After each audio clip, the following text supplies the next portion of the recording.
Welcome to AETCM, the Emergency Medicine channel. Today, let us discuss about management of pneumonia cases in emergency room.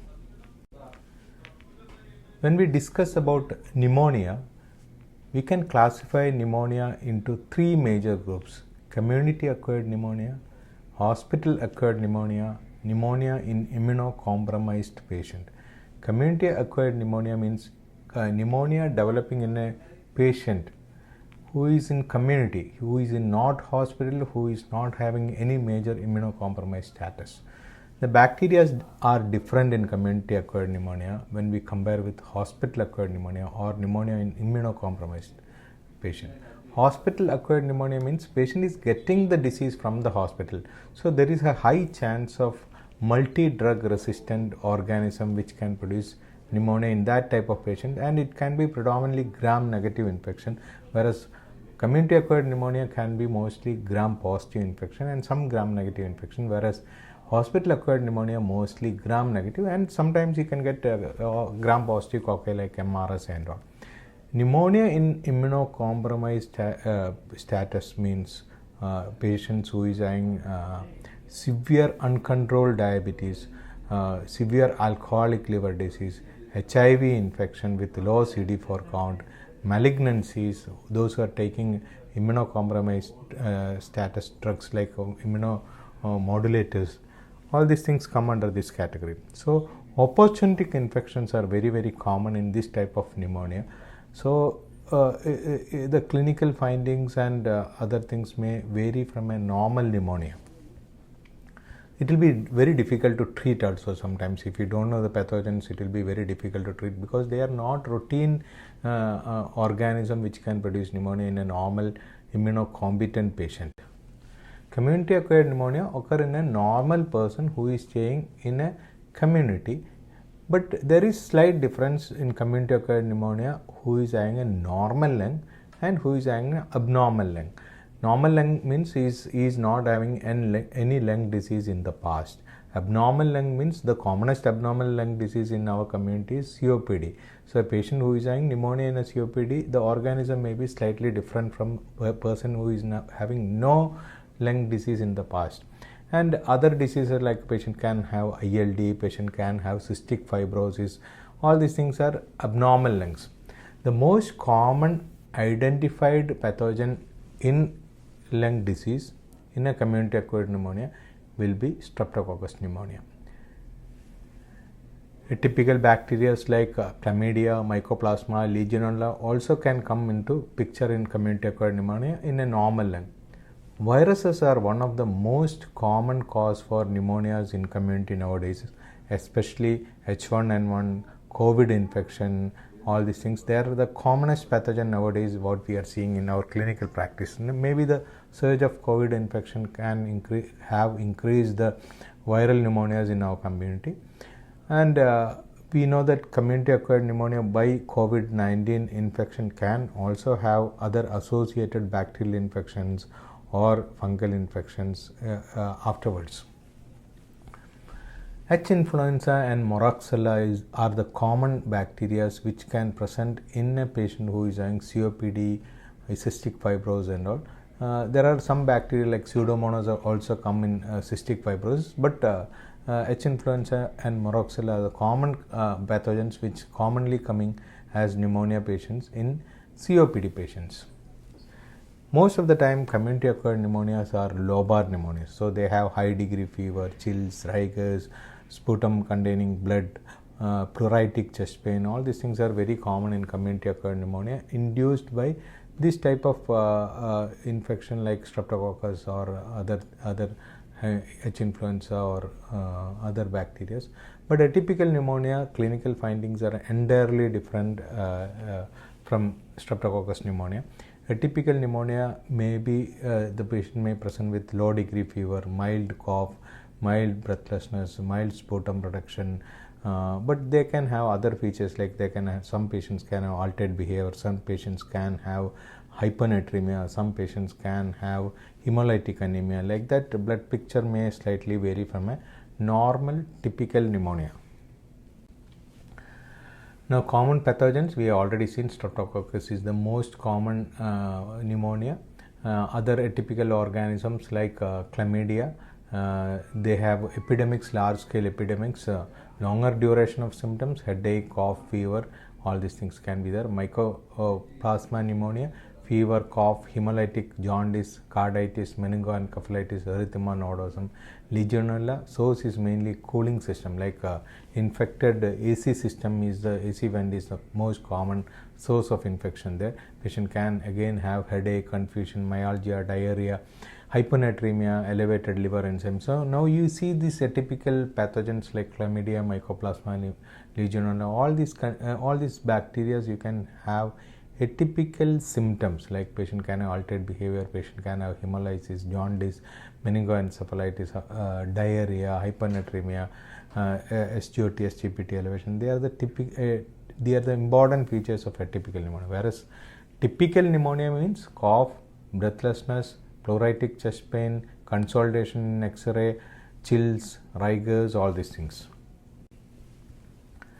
Now, uncommon organisms also can produce sometimes community acquired pneumonia. Staphylococcus is one of the most common uncommon organ that follows an influenza viral infection. If there is a viral infection, especially in the respiratory tract, after that patient develops pneumonia, means it may be Staphylococcus. It produces bilateral lesions. Multiple cavitational lesions are very common.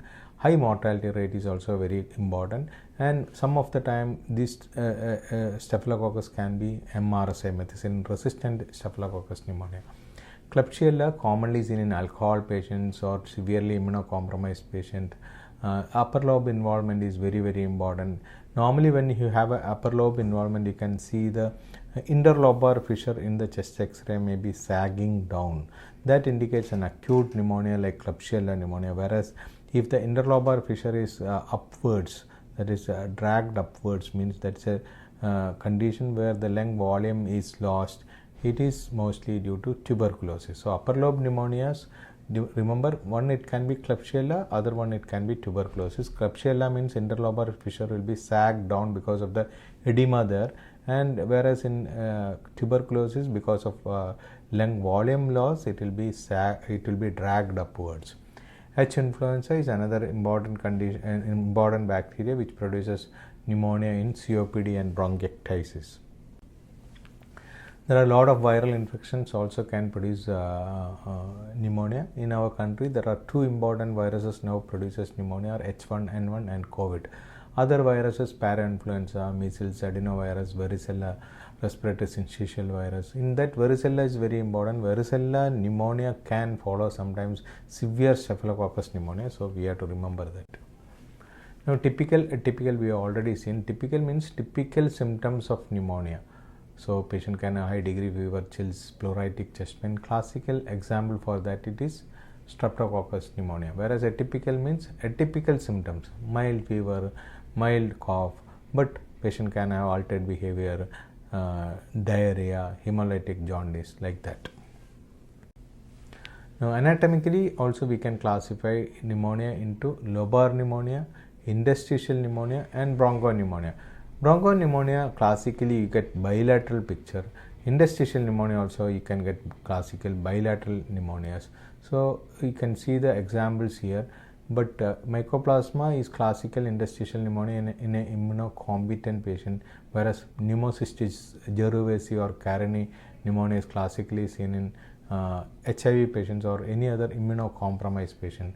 Bronchopneumonia nowadays classically we see is viral pneumonias, but Staphylococcus pneumonia also can produce bilateral pneumonia, bronchopneumonia. Cavitator lesions are very, very common in Staphylococcus pneumonia. Lobar pneumonia is produced by Streptococcus pneumonia. It has got a lower lobe predilection. Klebsiella has got a upper lobe predilection, but it can interchange also. All the findings you learn in textbooks like bronchial breath sound, reduced breath sounds, increased VF, VR, everything you are going to get in lobar pneumonia, not in interstitial pneumonia or bronchopneumonia. Interstitial pneumonia and bronchopneumonia, you may get only crepitations.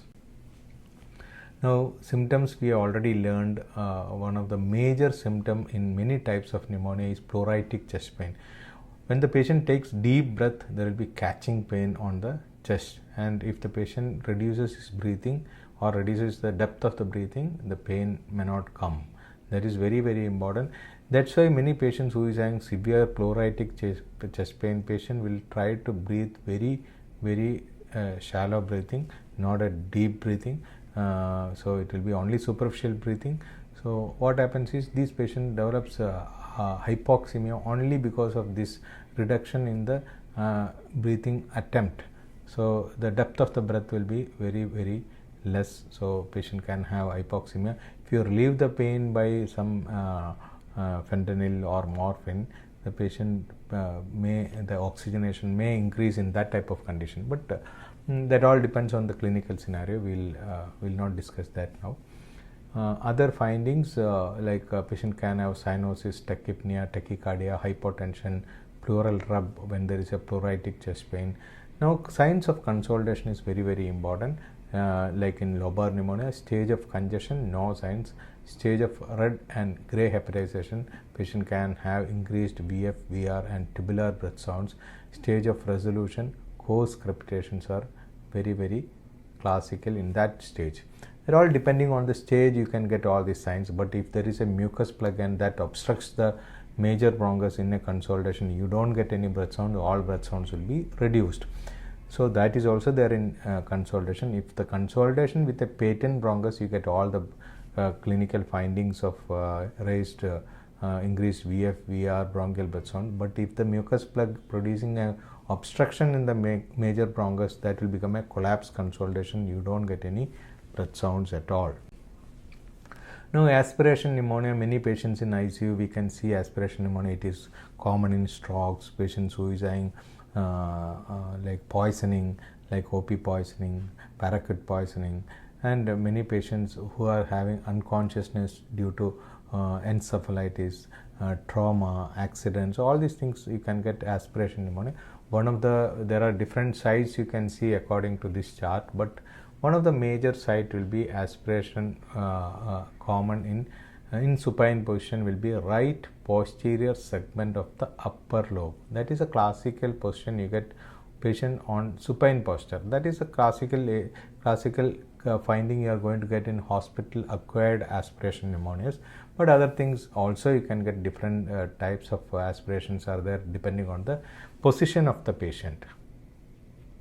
But remember, most of these aspiration pneumonias are either it can be a chemical pneumonia by an acid aspirated, or it can be oral anaerobic organism which produces pneumonia. So these are the two important things. So all aspiration pneumonia are not infectious pneumonias, but if it is infectious, then it can be oral anaerobes. That is the most common pathogen.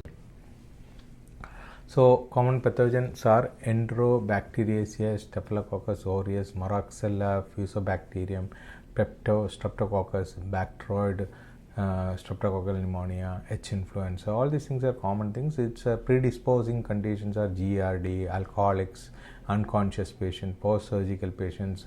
All these things are predisposing factors. Mendelssohn syndrome is chemical pneumonitis that we have already discussed. It's a chemical pneumonitis, part of aspiration. Now, hospital acquired pneumonia, again it is divided into two important conditions. Before that, we will see what is the definition. Pneumonia acquiring at least 48 hours after hospital admission and not incubating period at the time of admission. So the problem is many patients in a tertiary care center, many patients we are getting from outside. We will not be knowing this pneumonia is acquired from that hospital or it's a community acquired pneumonia.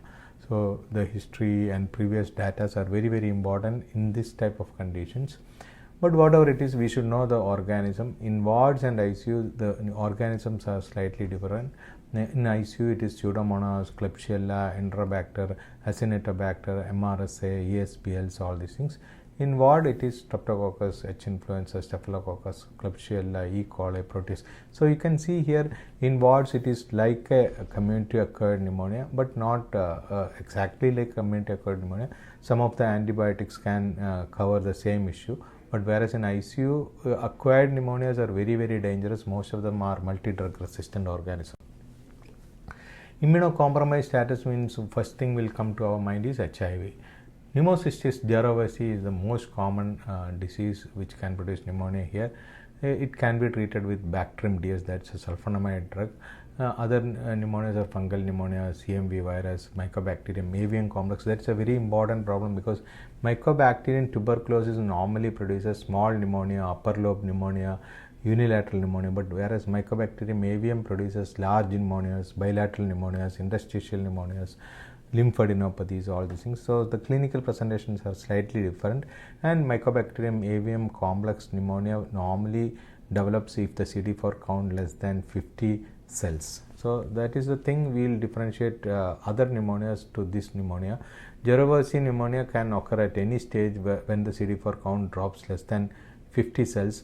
These patients are highly symptomatic than the clinical signs. So X-ray may be normal, auscultation may be normal, but patient will have severe hypoxemia. That is the first sign of evidence of Jirovecii pneumonia. Pseudomonas aeruginosa is one of the most important organism which can present in all types of immunocompromised patient. Investigation, normally we do a blood culture. 30% of the patients who is having pneumonia can have a blood culture positivity. Sputum culture has to be done in all patients who is having sputum. Atypical organism serology can be done in patients who is having atypical findings that we discussed previously.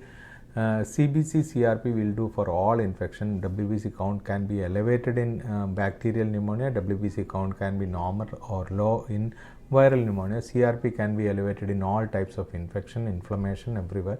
Procalcitonin normally will be elevated in bacterial pneumonia, especially gram-negative bacteria. It will be very, very high.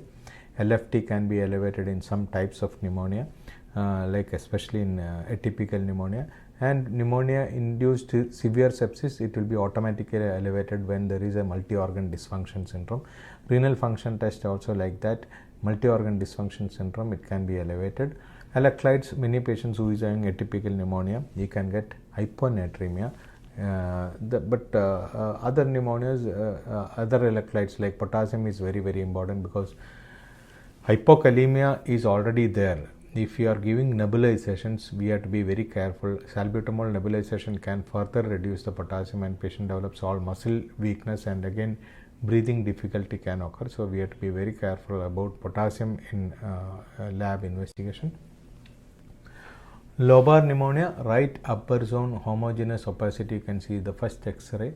It is not due to the collapse. You can see the interlobar fissure is straight and upper mediastinum is not shifted, so it's a consolidation. You can see the lower zone pneumonia. It is not lower lobe, it is lower zone. Lower zone, it may be in lower lobe, but X-ray wise it is upper zone, mid zone and lower zone. So it's a lower zone consolidation. You can differentiate collapse from consolidation here. Lower mediastinum is not shifted towards the right side. That's why we call it as a lower zone consolidation. It is not collapse. Now right middle lobe pneumonia. If you want to tell middle lobe pneumonia, you have to get a cyeloid sign. Cyeloid sign means you are not able to trace out the cardiac border properly here. So that pneumonia covers the cardiac border. So that is not very important to find out where is the pneumonia. You have to find out there is a pneumonia in the heart. But some pneumonias like childhood pneumonias like tuberculosis, middle lobe syndromes are there. So if you want to read about middle lobe syndrome, then tuberculosis is one of the common condition, and it can produce pneumonia in younger children. So in that condition, it may be very, very important to find out where is the lesion, and you can get a lateral view to see where exactly is the pneumonia. Both X-rays, you can see the cardiac borders are blended. So that is right middle lobe pneumonia. Bilateral pneumonia, you can see bilateral non-homogeneous opacities in this X-ray. Classical condition is viral pneumonia. So differential diagnosis may be ARDS, Staphylococcus pneumonia, chickenpox pneumonia, interstitial pneumonia due to various allergens. So all these things are differential diagnosis. And even miliary mottling also can sometimes present like this. All these things you need is a proper history, a short history of febrile episode, upper respiratory tract symptoms, and this X-ray always tell you that the infection is due to a viral infection. Slow progressing symptoms over a period of 1 or 2 weeks, hyponatremia, altered behavior, mild fever, mild cough, then it is an atypical pneumonia. A long-term evening rise of temperature, weight loss, and then you are getting an X-ray like this. It may be even tuberculosis also. Interstitial pneumonia, it is something like your atypical pneumonia. You can see the CT scan for that. Interstitium is infiltrated with a lot of inflammatory material. That is interstitial pneumonia. Necrotizing pneumonia, you can see the two X-rays, either necrotizing pneumonia or cavitatory pneumonia. Both are same. Necrotizing pneumonia means large numbers of necrotizing areas like cavities are there in the pneumonia. Typical example will be Staphylococcus pneumonia, but that will be mostly bilateral. Unilateral means it can be Klebsiella, mostly Klebsiella. But the second X-ray, what you are seeing, a right upper lobe lesion, right upper zone lesion, you can tell, right upper zone lesion with a cavity. It can be mostly due to tuberculosis. Fungal infections, nocardia, all can occur, but in a classical picture it will be tuberculosis. So Klebsiella, Staphylococcus, tuberculosis, you have to remember. Cryptogenic organizing pneumonia. It is a pneumonia not due to an infectious pathogen. It can be due to an inflammatory problem, like it can be due to rheumatological disease like SLE or other types of rheumatological disorders, and it can be due to chemical inhalation. It can be due to some other immune mediated disease in the system. So all these things can produce a cryptogenic organizing pneumonia. Here the treatment of choice will be steroid or steroid sparing agents, not antibiotic. So even if you give higher antibiotic, it will not work here. You have to give a immunosuppressant like steroid or steroid sparing agents. Parapneumonic effusion or synpneumonic effusion, that is produced by pneumonia, and that leads to the inflammation, and the inflammation may be sometimes like a liquid, that is pleural effusion. So pneumonia with effusion, that is a classical picture you can get in synpneumonic effusion. Sometimes you may have to take a CT scan to make out the lesion. If you are aspirating the fluid in the chest wall, chest cavity, you can see the cells are elevated. Predominantly it will be neutrophilic, and ADA may be normal. ADA will be elevated in tuberculosis, and if the effusion become pus, then also you can get ADA will be slightly elevated. Protein, sugar, LDH, all will be elevated because it's an inflammatory effusion. So parapneumonic effusion, synpneumonic effusion, all are same in medical science. Now, one of the important problem in ICU or emergency room, when you are seeing a white lung, you have to see whether it is a collapse or consolidation. Consolidation means it's a volume expansion lesion. Collapse means a volume reduction lesion. So in a collapse patient, you can see here the first X-ray is a collapse. You can see the trachea is deviated to that side, heart is completely gone to that side. That means the lung parenchyma is collapsed. It may be due to a mucus plug, it may be due to something else, lymph node, all these things. But the mediastinum, whole mediastinum in that X-ray is shifted to right side. That means there is a white shadow on the right side with mediastinum, upper mediastinum and lower mediastinum is completely shifted to that side.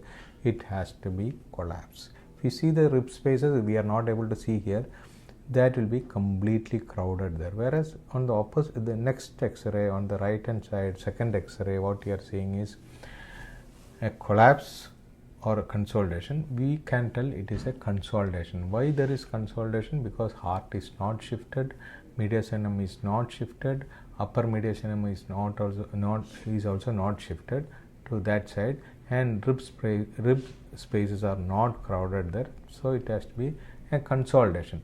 Only problem is in ICU when the patient is lying down, when there is a synpneumonic effusion or parapneumonic effusion, the side where there is pneumonia will be more dense, the area will be more densely white, and other areas will be uniformly hazy. That is because when the patient is lying down, we are taking the X-ray, fluid will be spread over the lower part of the chest completely. So when we are taking an X-ray, the area will be uniformly hazy. That is due to pleural effusion. So in a patient who is having pneumonia, already there is pneumonia in the first X-ray. When you are making the patient in ICU, lying down, taking the second X-ray in AP view, you can see that side will be uniformly hazy. That is because of the fluid which is spreading on the lower part of the lung, that produces uniform haziness. Now there is a scoring system which will tell you the risk of the patient, curb 65 scoring. If we are able to calculate this scoring, and most of the Android phones you can calculate curb 65, it is very simple. If the patient is having confusion, uremia, respiratory rate more than 30, systolic BP less than 90, age more than 65, then you will get each 1.11 point, that each one each one of the symptom you give 1 point, and that will give you the curb 65 point. Depending on the curb 65, you can calculate the risk of death. Okay, so risk of death and where we can admit the patient, that is also important. If the score is less than 0 to 1, death rate is less than 3%, you can admit the patient in ward, or you can easily send back the patient with antibiotic. 2 points, risk of death is 9%, better to admit the patient. More than 3, high risk patient, you have to admit the patient. You have to keep the patient in ICU if the patient is having score of more than 5 scoring. ICU admission, again some more criteria can be added. Respiratory rate more than 30, PaO2 FiO2 ratio less than 250, multi-lobar pneumonia, diastolic blood pressure less than 60, confusion, BUN more than 19.6. all these things you can admit the patient in ICU. Now depending on the organism, we have to treat the patient. So whenever patient is admitted with pneumonia, you have to decide whether the patient can be discharged, whether the patient is required admission, whether the patient is required admission in ICU. All these things are important, and again you should know whether it is a typical pneumonia, atypical pneumonia, whether it is a community acquired pneumonia or hospital acquired pneumonia, whether the patient is already having a pre-existing lung disease or not. So when the patient is admitted with a community acquired pneumonia, there are different antibiotics available for gram-positive infection. You can use amoxicillin 500 mg TID, you can use augmentin 625 TID, you can use doxycycline 100 mg BD, you can use azithromycin 500 mg OD for 3 days. So all these antibiotics you can try, because most of them are gram-positive infection. Same time, if you have a patient who is having COPD with pneumonia, he can be discharged, means you have to start levofloxacin or moxifloxacin, because that covers both gram-positive and gram-negative organism in the lungs. So that is a second the most important pneumonia types. Second thing is, if the patient is coming from a hospital and suppose he has developed the disease from there, then you have to think more gram-negative organism. You can go for gram-negative coverage like ceftriaxone with crystalline penicillin. There is a minimal antibiotic coverage, ceftriaxone with crystalline penicillin or crystalline penicillin with gentamicin. So that covers both gram-positive and gram-negative. Like that, you can give augmentin with ceftriaxone, augmentin with gentamicin. If the patient is requiring admission, you can even give levofloxacin or moxifloxacin in same type of patients, because levofloxacin and moxifloxacin are respiratory quinolones. They cover most of the organisms in the lungs. But if the patient is getting admitted into ICU, we have to be very careful.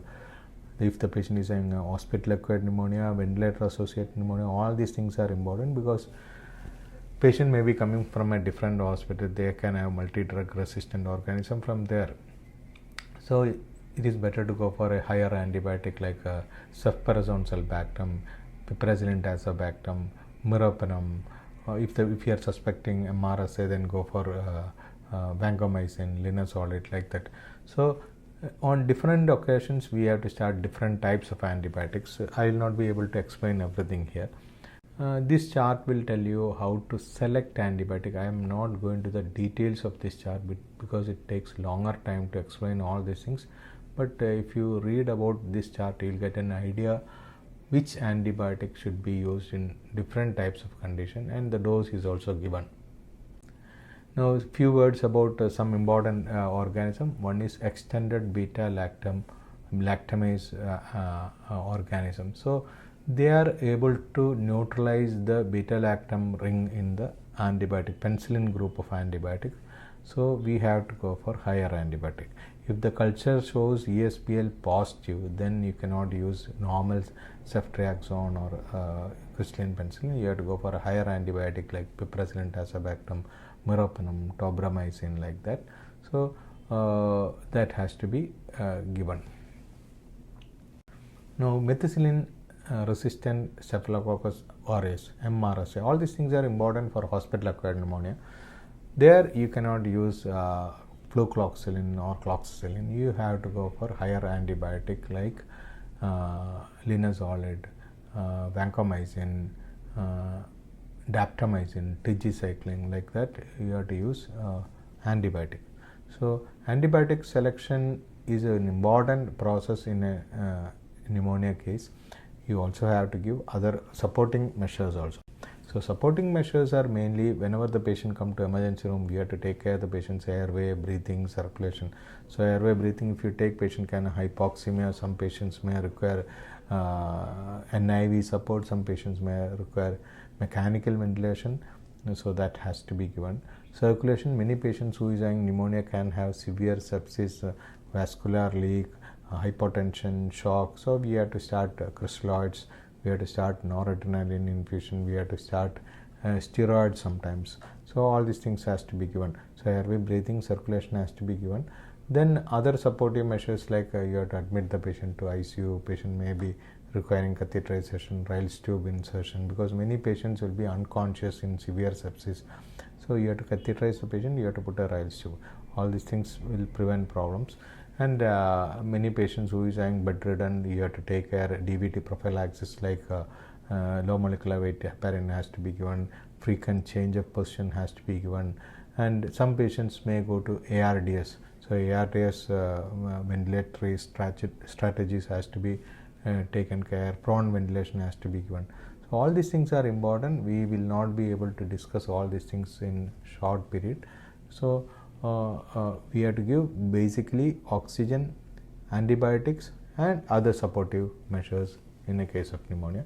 Try to find out the reason for pneumonia. That is very, very important, so that you can short down the antibiotics, you can reduce the antibiotics, especially when there is a viral pneumonia like a COVID infection. Unnecessarily we will be giving meropenem. That is not required. Viral pneumonia, supportive measures, and some pneumonias require only steroids. You have to just prevent secondary infection by some gram positive coverage like augmentin or ceftriaxone, crystalline penicillin, like that. That may be enough. There is viral pneumonia, you have to give H1N1 oseltamivir. COVID infection, you all may be knowing that there is no major antivirals available. There are a lot of antivirals are there in the list, but none of them are going to work. Many antivirals are developed, but they don't give any good result. But steroids are very good choice in viral pneumonia, provided that you are using it judiciously, because patient who is having severe immunocompromised status, all these things, if you use steroids, it can sometimes produce adverse effects, fungal infection, fungal pneumonias, chronic fungal infiltration to sinuses. All these things are known, especially when there is a COVID infection. So we have to be very careful. Thank you.